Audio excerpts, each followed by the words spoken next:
Monsieur, bonsoir. Et la pluie va revenir, et notamment sur les départements déjà durement touchés par les inondations dans le nord-ouest. Alors aujourd'hui, c'était plutôt régime d'averse. Vous remarquez la neige aussi en blanc sur nos reliefs.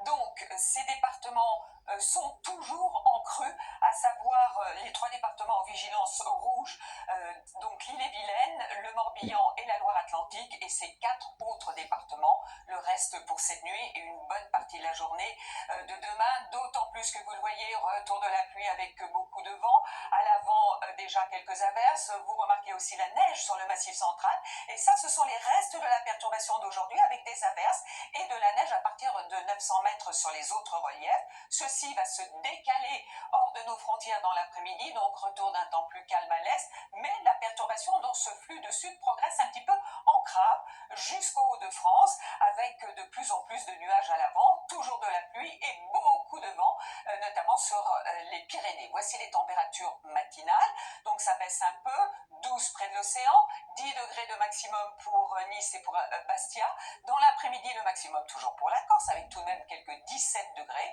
et sur le nord, entre 7 et 11 degrés.